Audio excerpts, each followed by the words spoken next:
హే, నాకు ఒక డౌట్ ఉంది, క్లియర్ చేస్తావా?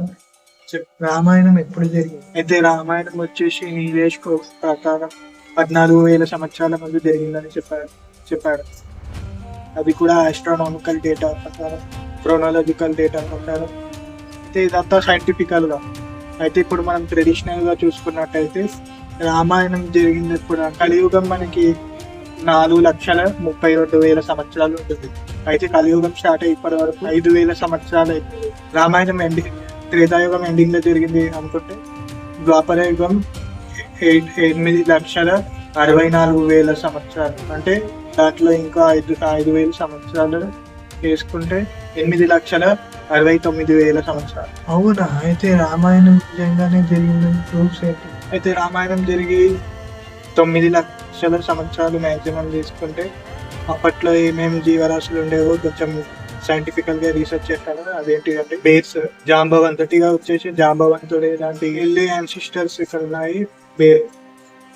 జాంబవంతుడు వచ్చేసి ఒక ఎలుగుబంటి జాతి కాబట్టి అప్పట్లో 9 లక్షల సంవత్సరాల ముందు ఎలుగుబంటిలు ఇలా ఉంటాయి.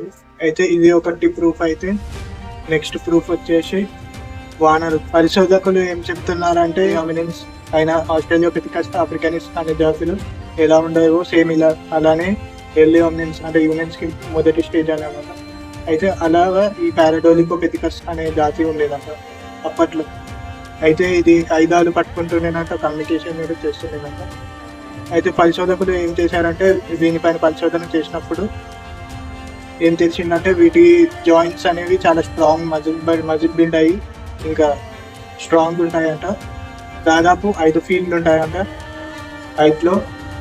వెయిట్లో వచ్చేసి 63 కిలోగ్రాములు ఉంటాయంట.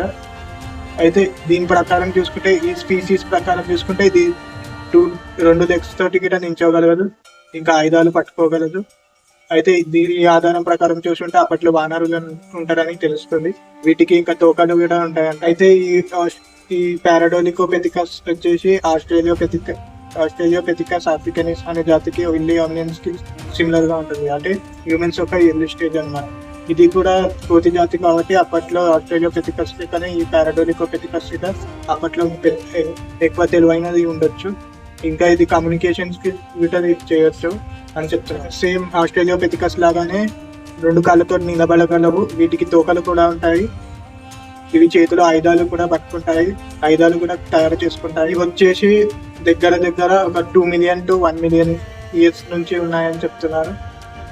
1 మిలియన్ ఇయర్స్ అంటే ఒక 10 లక్షల సంవత్సరాలు, 2 మిలియన్ అంటే ఒక 20 లక్షల సంవత్సరాల వరకు ఉన్నాయని చెప్తారు సైంటిస్టులు. అయితే 9 లక్షల సంవత్సరాల ముందు ఇవి ఉండేవి కాబట్టి వానర జాతి లాంటి కోతులు సేమ్ ఎక్కడెక్కడ దొరుకుతాయంటే యూరేషియా, సెంట్రల్ ఏషియా, ఇంకా ఈస్ట్ ఏషియా. అంటే యూరేషియా అంటే యూరోప్ ఏషియా మొత్తం దొరుకుతుంది, నార్త్ ఏషియా మొత్తం ఇవి ఉంటాయంట. సేమ్ ఎలా అంటే ఇప్పుడు భారతవర్షం పక్కన కింపుష వర్ష అని ఇంకో కాంటినెంట్ ఉంటుంది. అయితే అందులో ఉంటాయని కొంతమంది స్కాలర్స్ చెప్తున్నారు. కింపుష వర్ష అంటే మనం జంబూ ద్వీపం లోపల ఉంటుంది. జంబూ ద్వీపం అంటే ఏషియా. అయితే ఈ ఏషియా పక్కన కింద భరతవర్షం ఉంటుంది చూడండి. భరతవర్షం పక్కనే కింపుష వర్షం ఉంటుంది. ఇందులోనే హనుమంతులు, వానరులు వీళ్ళందరూ నివసించేవారు. సో ఇట్లా చూసుకున్నట్టయితే ఉత్తర కురు అంటే రష్యా అని అర్థం. ఇంకా ఈ కింపుష వర్ష అంటే సెంట్రల్ ఏషియా, మిడిల్ ఈస్ట్ వరకు వస్తుంది. అయితే రాముడు చూడడానికి ఎలా ఉంటాడంట? రాముడు వచ్చేసి అతని కళ్ళు నల్లగా ఇంకా లోటస్ లాంటి షేప్ లో ఉంటాయి. జుట్టు నల్లగా ఉంటుందట. స్కిన్ కలర్ వచ్చేసి నీల మీద శ్యాముడు అన్నారు. అంటే అతని స్కిన్ ఆరా కలర్ వచ్చేసి బ్లూయిష్ డార్క్ క్లౌడ్ అని.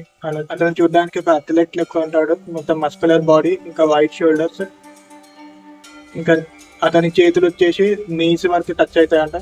సేమ్ ఆల్మోస్ట్ ఆదిమానవుల టైప్ లోనే ఉంటాడు. అతని చేతులు వచ్చేసి నీస్ వరకు టచ్ అవుతాయంట. రాముని అజను బహు అంటారు. అంటే అతని చేతులు వచ్చేసి నీస్ వరకు టచ్ అవుతాయి.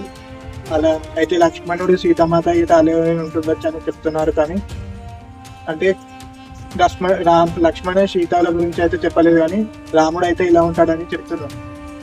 వాల్మీకి రాముడు ఎంత హైట్ ఉంటాడంటే 4 ఫీట్ అంటే 6 ఫీట్లు ఉంటాడని తెలుస్తుంది వాల్మీకి రామాయణం ప్రకారం. చూసుకున్నట్లయితే. నెక్స్ట్ ప్రూఫ్ వచ్చేసి గోంపో థియరీస్. ఈ గోంపో థియరీస్ అనేది 18 మిలియన్ ఇయర్స్ నుంచి ఉన్నాయని చెప్తారు, 20 మిలియన్ ఇయర్స్ వరకు ఉన్నాయని చెప్తారు. అంటే ఇవి అంతరించిపోయి ఇంకా 14,000 సంవత్సరాలు అవుతున్నాయి. ఈ 4 దంతాల ఏనుగులను గోంపో థియరీస్ అంటారు. హనుమంతుడు లంకకి వెళ్ళేటప్పుడు అతని లంకలో ద్వారం ముందు ఈ 4 దంతాల ఏనుగు ఉంటుండే అని చెప్తారు. ఈ ఏనుగు ఇప్పుడు సైంటిఫికల్ గా చూసుకున్నట్లయితే, ఇప్పుడు ప్రజెంట్ డేలో చూసుకున్నట్లయితే దాన్ని గోంపో థియరీస్ అంటారు. ఇవి శ్రీలంకలో, ఇండియాలో కూడా ఉండేవి అని అంటారు. ఈ 4 దంతాల జీవులు చాలా పెద్దగా ఉండేవి అని చెప్తారు. అయితే ఇది నా రీసెర్చ్ ప్రకారం తెలుసుకున్నాను. ఎలా అనిపించింది? అవునా?